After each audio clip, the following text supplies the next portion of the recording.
Oh, Mother, you were spared the worst, spared from seeing the world unravel, from watching your sons dragged away, from the shadow that swallowed our homeland whole. And yet, how I wish I could kneel beside your resting place, press my forehead to the earth that holds you.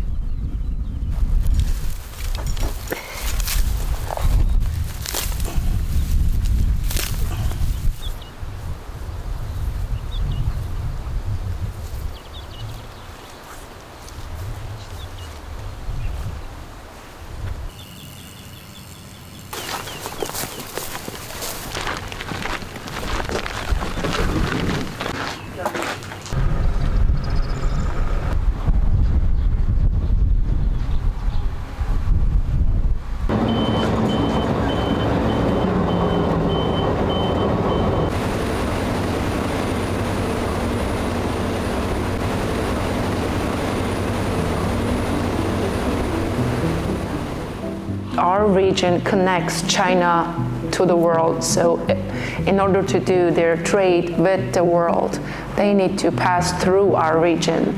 Xi Jinping wanted to have final solution to eradicate Uyghurs, have a strong control of that region, so he can do his trade comfortably and successfully.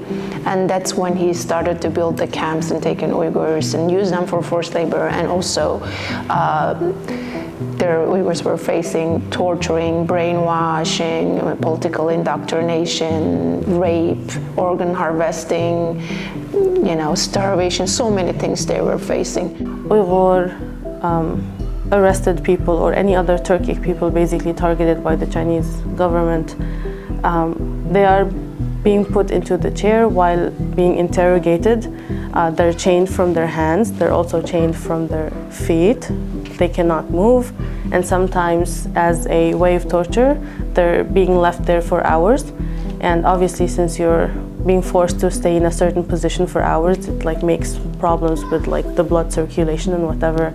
I'm not here to really argue the genocide is happening or not happening. We don't have time for these arguments, because this is not something that happened in the past, in history. It is happening, and it is still happening. Forced labor is the main tool of the Uyghur genocide, because while they're transferring Uyghurs to inner China, they're bringing more Han Chinese to our region and diluting our population there. I think without a doubt, when it comes to forced labor, the scale of what's happening in China is unique. While Chinese government transferring Uyghurs, especially the parents and young Uyghurs, to inner China, they're taking the children, the kids, to state-run orphanages, boarding schools, and kindergartens run by the states. And they are too away from their family, separated from their family, and stripped away their identity, their language, their culture, their religion. We're talking about a very, very clear government policy to do this, tied in with a very, very clear attempt to effectively reshape, if not erase, an identity and a culture. I realized how ironic it was that now I'm wanting to reconnect to my culture, wanting to learn knowledge about, different parts of Uyghur heritage that, I can't visit, or I can't talk to my relatives about it. Of course, China's view is that, not its view, but its line is that there's absolutely nothing happening in Xinjiang. Everything is good. There's no forced labor in China. Everyone is happy, and everyone is dancing and singing and wearing ethnic clothes.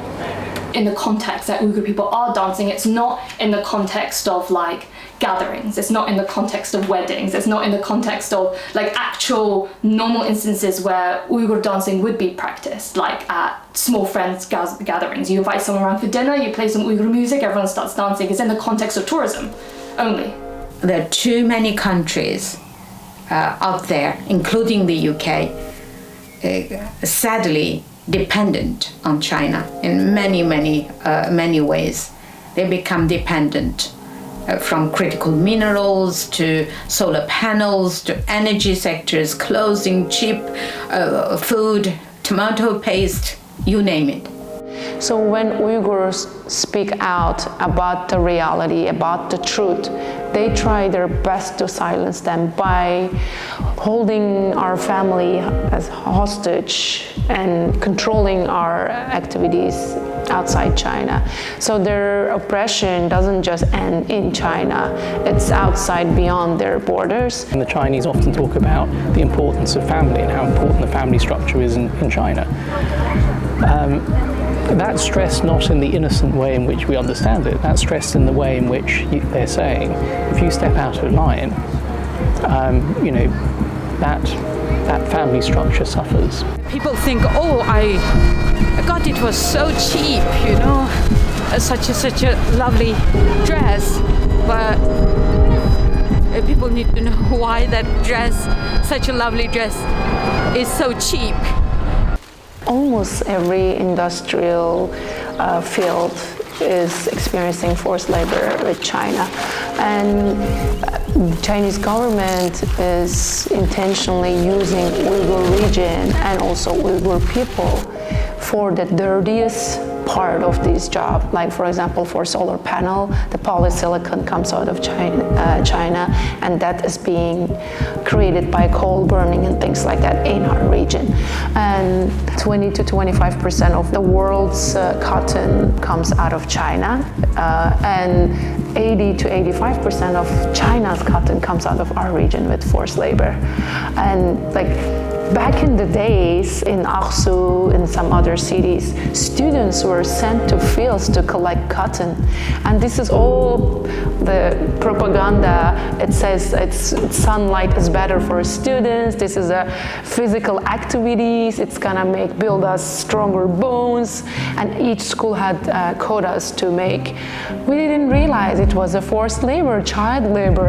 And my mom had a story about cotton as well, funnily enough. She's probably saw people picking cotton in the fields, and she would say yeah, it's soft as you get it, but as you keep picking it, it starts to hurt, it starts to wear away your fingers as well. Your skin starts breaking, and it's a material that people kind of want. They want their clothes to be made out of cotton because it's a nice, breathable, comforting material. Sometimes the only way that you can understand material is to understand the process of getting it, of obtaining it, the effect that has on the body. I used to check on the labels to see whether or not they're made in China, but even that apparently isn't enough. The raw materials are collected from a certain geography, and then they're shipped to another country. They're being assembled there, and then they're shipped to another country, and then there they package it, and then it's ready to be put in market. And you never know if the made in, let's say, made in Bangladesh thing, if it's really from A to Z is made in Bangladesh, or if it's just the final step. When you actually realize the supply chain and how much of it is tainted, it's every single big brand that's out there. Then what do you buy? So it's almost like you're kind of trying to change your spending habits in a world that doesn't allow you to change your spending habits. The UK's Modern Slavery Act was really the first of its kind. So, the UK certainly was at the forefront. But that was 10 years ago. The current Modern Slavery Act can't really stop the slave-made goods enter this country, and that's why it almost became like a dumping ground. So the Act it's due an update. Buying from sustainable brands or brands that have completely clean supply chains or brands that don't use outsourced labor in developing countries are more expensive. And that becomes a privilege within itself, whether you're able to boycott or think of other ways to other places to buy things from. I fully accept that we live in a world where there's a lot of bad news, and a lot of that bad news is competing for limited airtime. But I think there still needs to be some more attention kind of paid to it in the media.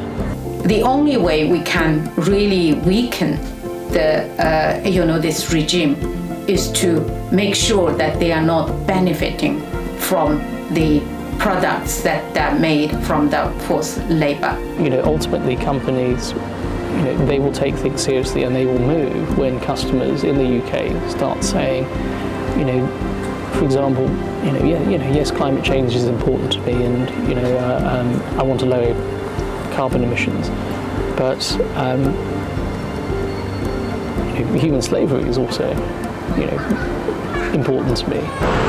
But I think people should really understand that we have that power. Each consumer, every human being, we have power to make our own decision, and that's why to me it is important that no matter how busy you are, and be aware of the human cost, the suffering. Every dollar you spend, every pound you spend for the Made in China product is strengthening the Chinese government to continue the genocide, to oppress other people, other nations, to build their military to one day in the future might attack your country.